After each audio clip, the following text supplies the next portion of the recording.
Shalom Brahá, sejam todos muito bem-vindos, sou o irmão Gil. Bom, vamos lá pessoal, porque nós temos muito ainda a falar, ok? Estamos falando de Eclesiastes capítulo 5, então vamos dar aqui uma introdução do versículo 1, 7, ok? 1 e 7, a gente vai falar um pouquinho aqui, um pouco mais, para nós estudar e para nós aprender um pouco mais como se comportar com Deus em nossa vida, tá ok? Então vamos lá pessoal, deixa o seu like, já pode aí deixando seu comentário, muito obrigado a todos vocês. Então vamos embora, vamos lá pessoal, tá? Eclesiastes capítulo 5 versículo 1 fala, nos orienta sobre a referência e cautela ao se aproximar de Deus, enfatizando ouvir mais do que falar, não para fazer promessa precipitada e cumprir os votos, pois Deus se agrada da sinceridade e não da tolice ou da hipocrisia, sendo melhor não prometer nada para Deus, tá? Não promete nada para Ele, tá? Então é melhor você não prometer nada do que prometer e não cumprir, porque nós vamos ser cobrados por causa disso, ok? Esse versículo é um chamado à adoração séria, com poucas palavras e muita obediência, contrastando com as atitudes do tolo, que fala muito, age sem reflexão, conforme está escrito no próprio Eclesiastes 5. Ou seja, está dizendo para nós, toma cuidado, olha, se orienta, preste atenção, tá? Ouve primeiro, antes de você ficar falando.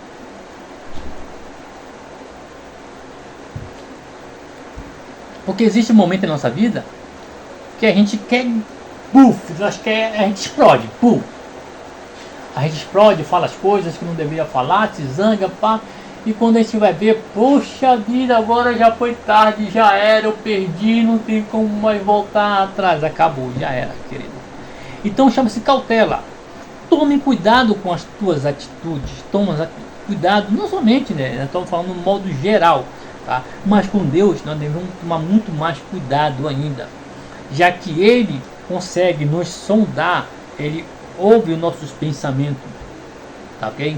Então não adianta a gente querer fazer uma promessa para Deus e não cumprir, porque algo pode acontecer, algo ruim pode acontecer de nós, na nossa vida, na vida dos nossos familiares, através das promessas que nós não cumprimos, promessas vazias.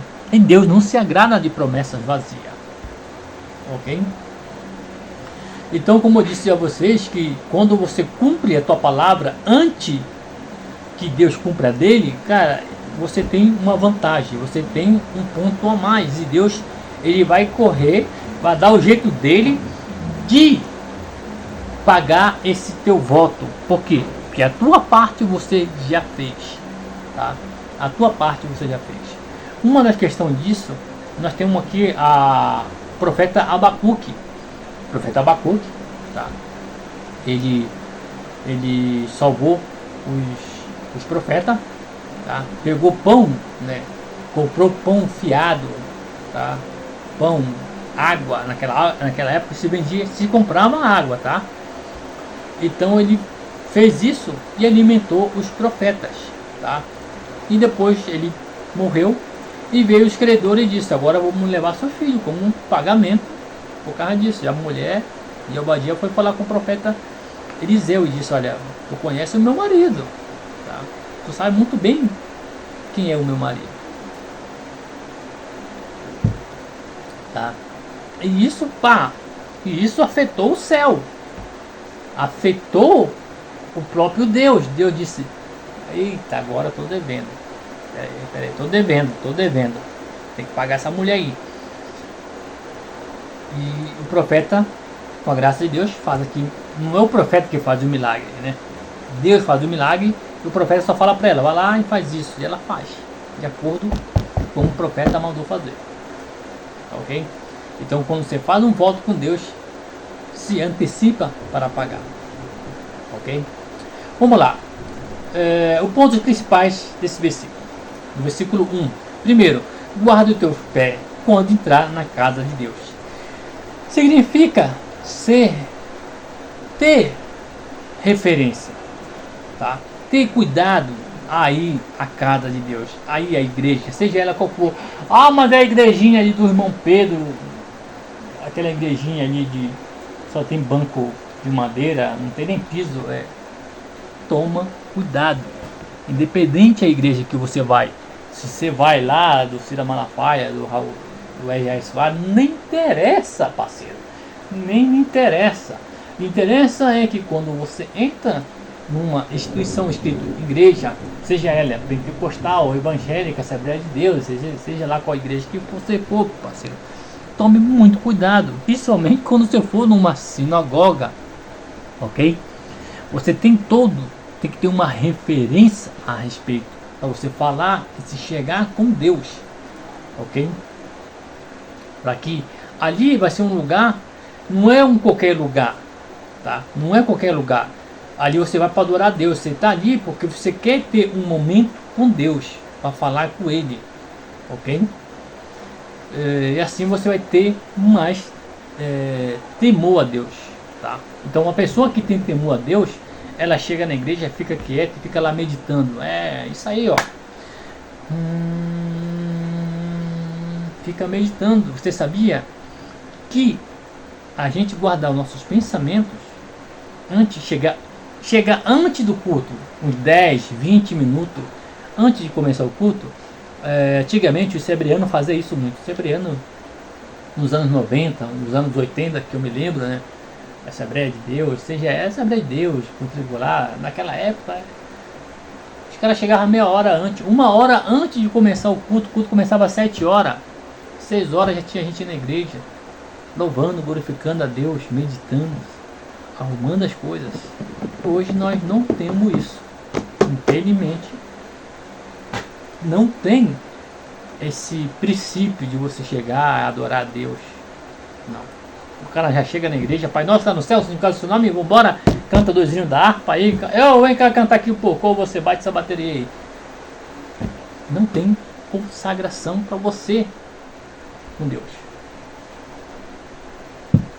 ok?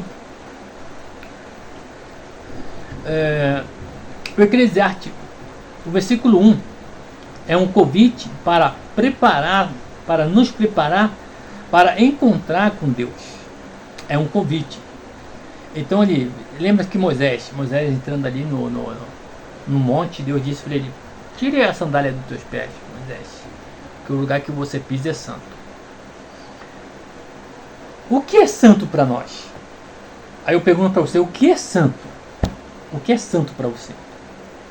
Então tem pessoas que para ela um copo de água é santo, e já para outro não é santo, tá? Não é kadosh. Então, para muitas pessoas, isso aqui só é um barraco. Não é só um barraco, é uma igreja, é uma congregação, é uma assembleia onde vocês vão estar reunidos para quê? Para falar da vida dos outros ou para adorar a Deus? Para adorar a Deus.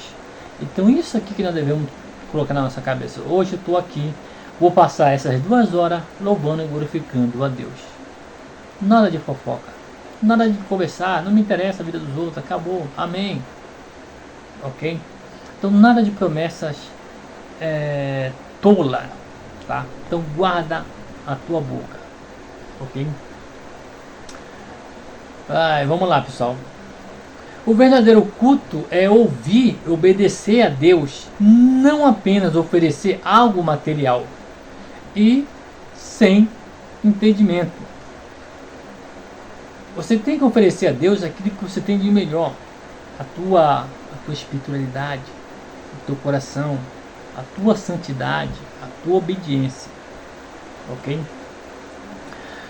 Melhor não fazer voto do que fazer e não cumprir. É mais sábio ser silencioso, tá? Sem se comprometer em fazer promessa que você realmente vai falhar, pois Deus não se agrada do tolo que quebra a sua palavra. Todo aquele que quebra a sua palavra tem um problema na sua vida. ele é conhecido como um mentiroso, um fracassado, e etc, e etc. Todo mundo aqui sabe disso, ok? Então é bom nem fala com fulano, porque fulano já sabe que não vai. Então muitas vezes é isso, toma cuidado quando a gente fazer nossa promessa a Deus, tá?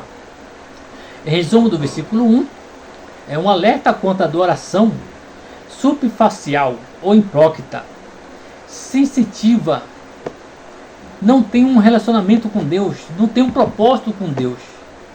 É uma coisa séria o ser humano. Tá, eu vim aqui mesmo só para ver mesmo. Hoje é terça-feira, hoje é quarta. Porque é melhor você nem ir lá do que lá e ficar. Estão me entendendo agora? Que isso também é guardar os seus pés, guardar os seus votos, as suas palavras. Ok? Porque isso pode trazer muito problema para você no futuro. Vamos aqui no versículo 17, pessoal. Versículo 7. Tá? Vamos aqui falar um pouquinho. Tá, ok? Fala sobre o temor a Deus, né? Temer a Deus e aos muitos sonhos de ilusão. A gente muitas vezes nós coloca a nossa ilusão, mas a gente pensa mais naquilo que ilude nós, mais naquilo que vai trazer problema a nós, do que Deus, que nunca vai nos enganar, nunca vai mentir para nós.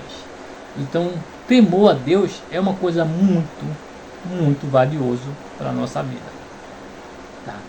Mesmo os sonhos, planos, ilusão, né? Os planos que nós temos, as ilusões, de todas as coisas que a gente põe mais fé naquilo do que em Deus, não é bom para nós.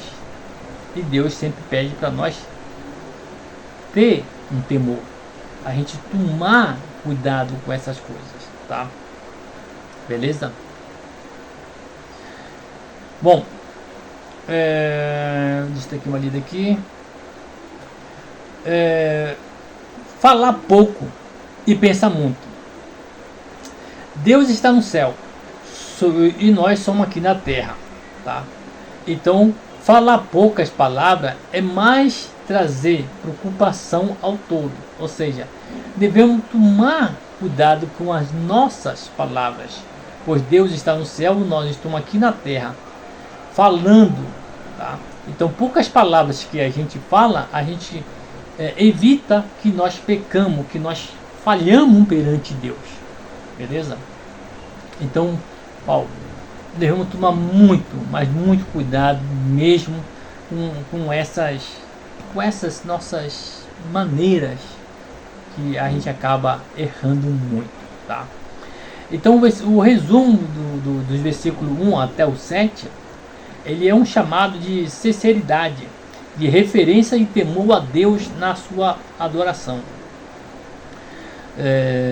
Contrastando-se a abordagem sábia como a do tolos de rituais vazios, tá? Então nós devemos ser sábios e não ser como tolos que faz como fosse um ritual, tá? O ritual é aquele negócio que você já sabe de cor, tá? Eu saio da minha casa, vou para a igreja, fico lá 2 horas e saio da igreja, vou para minha casa e acabou, e vou trabalhar no outro dia. Isso já se torna um ritual, tá? Nós devemos vir. É certo que todo mundo não tem força, não tem vigor para vir à igreja todo dia, rezar, orar ou jejuar, porque cada um tem o seu trabalho, tá? E às vezes o nosso trabalho exige muito da nosso estado físico e mental, e às vezes a gente chega até mesmo cansado, a gente nem vai para a igreja, a gente chega aqui, cai na cama e só acorda no outro dia. E às vezes nós devemos tomar cuidado, porque é melhor você chegar na sua casa e dormir do que você chegar na igreja e ficando lá com aquele jeitão lá, tá? É um desgaste físico, tá? E não adianta, eu vou lá adorar a Deus. E chega lá, você joga pra lá, joga pra cá, você fica até sendo uma pessoa zombada. E aí você tem que tomar muito cuidado com isso, ok? Então que a nossa adoração seja sincera perante o nosso Deus, tá? E que nós venha sempre cumprir as nossas palavras, aquilo que nós falar com Deus, tá ok? Bom, então vamos lá. Então não acaba lá, irmão Gil, como é que eu faço com as minhas promessas passadas? Bom, você tem que anular as suas promessas, ok? Na tradição judaica, o judaísmo tem uma coisa muito interessante, tá? Vai ali com os rabinos, conversa com os rabinos, fala: rabino, eu prometi isso, esse ano não cumpri, eu quero, eu não vou cumprir esse voto, eu não consigo fazer esse voto, como é que eu faço? Então o rabino vai te dar orientação, ok? No cristianismo, tá, ninguém fala a respeito disso, tá? Se você não desfazer o teu voto com o próprio Deus, não tem como, tá, Deus anular esse voto. Você tem que anular o teu voto, tá? Eu não vou conseguir fazer isso, me perdoa, Deus, não tenho força. Aí você tem que ser sincero com Deus, tá? Por quê? Se você não consegue, se você não vai conseguir cumprir o teu voto, seja sincero com Ele, fale com Ele, pede ajuda a Ele, fala com Ele: Deus, por favor, eu preciso cumprir esse voto. É minha honra que está aqui, é o teu nome, Deus, que está aqui à frente disso. Eu peço ao Senhor que me ajude, por favor, me ajuda, Deus, a cumprir todos os meus votos. Não deixa nenhum dos meus votos cair por terra, que eu possa cumprir todos eles para a honra e glória do teu santo nome. Então muitas vezes é isso. Está faltando uma explicação dentro das igrejas a respeito de voto, tá? Mas se você quer anular esse voto, você tem que chegar ao teu dirigente, ao teu pastor, e dizer para ele: eu quero anular esse voto porque eu não me encontro em condição de cumprir esse voto, me perdoe, ok? Então o pastor, o padre, o bispo, ele vai conversar com você, ok? E ele vai tirar de você esse voto, tá? É muito importante isso, porque o que você confessa aqui na terra será confessado lá no céu. É uma coisa muito interessante. Então você precisa sim que o teu voto seja anulado, tá? Mas você precisa falar com Deus. Fala primeiro com Deus para Ele te dar uma forcinha especial para você cumprir esse voto, ok? Pessoal, muito obrigado a todos vocês. Shalom Brahá, um forte abraço a todos vocês. Me desculpe por alguma coisa. Talvez aqui algumas pessoas não gostam de estudar isso, porque infelizmente... Mas vamos embora, vamos lá, pessoal. Vamos lá que nós vamos cumprir o nosso voto. Tudo aquilo que nós prometemos a Deus. Deus nos dá força para que esse ano de 2026, 2027, 28, 29, 30, 40, 50, a gente sempre venha cumprir nosso voto com Deus. Beijos, abraços, querido irmão Gil. Shalom, Brahá, e até a próxima. Vambora, vamos que vamos.